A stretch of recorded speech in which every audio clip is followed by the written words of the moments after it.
വനിതാ Asian hockey champions ട്രോഫിയിൽ ഇന്ത്യയ്ക്ക് മൂന്നാം കിരീടം.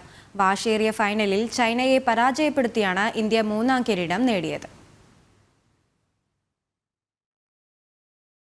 ബീഹാറിലെ രാജ്ഗിർ ഹോക്കി സ്റ്റേഡിയത്തിൽ നടന്ന പോരാട്ടത്തിൽ ചൈനയെ 1-0 തോൽപ്പിച്ചാണ് ഇന്ത്യൻ വനിതാ ചുണക്കുട്ടികൾ ഏഷ്യൻ ചാമ്പ്യൻസ് ട്രോഫി ഫൈനൽ ജേതാക്കളായത്. മൂന്നാം പാദത്തിലെ ദീപികയുടെ നിർണായക സ്ട്രൈക്ക് ഇന്ത്യക്ക് കിരീടം ഉറപ്പിച്ചു കൊടുത്തു. ഇന്ത്യയുടെ തുടർച്ചയായ രണ്ടാം ചാമ്പ്യൻസ് ട്രോഫി കിരീടവും മൊത്തത്തിൽ മൂന്നാമത്തെ കിരീടവുമാണിത്. ഈ വിജയത്തോടെ ഏഷ്യൻ ചാമ്പ്യൻസ് ട്രോഫി ചരിത്രത്തിൽ ഏറ്റവും കൂടുതൽ കിരീടങ്ങൾ നേടിയ ദക്ഷിണ കൊറിയയ്ക്കൊപ്പം എത്താൻ ഇന്ത്യക്കായി. ഇരു ടീമുകളും തമ്മിൽ കനത്ത പോരാട്ടമായിരുന്നു നടന്നത്. ചൈനയുടെ കടുത്ത ആക്രമണങ്ങൾക്കിടയിലും ഇന്ത്യ പൊരുതി നിന്നു. മൂന്നാം പാദത്തിൽ ലഭിച്ച പെനാൽറ്റി കോർണർ ദീപിക ഗോളാക്കി മാറ്റിയപ്പോൾ ഇന്ത്യക്ക് സമനില തകർക്കാൻ കഴിഞ്ഞു. അവസാന പാദത്തിൽ സമനില ഗോളിനായി ചൈന ശക്തമായി ശ്രമിച്ചെങ്കിലും ഗോൾ കീപ്പർ സവിത പുനിയുടെ നേതൃത്വത്തിലുള്ള ഇന്ത്യൻ പ്രതിരോധം മികച്ചു നിന്നു. ജപ്പാനെ 2-0 സെമിയിൽ തോൽപ്പിച്ച് തങ്ങളുടെ ആധിപത്യം പ്രകടിപ്പിച്ചുകൊണ്ടായിരുന്നു ഇന്ത്യ ഫൈനലിലേക്ക് എത്തിയത്. സ്പോർട്സ് ഡെസ്ക്, ജനം.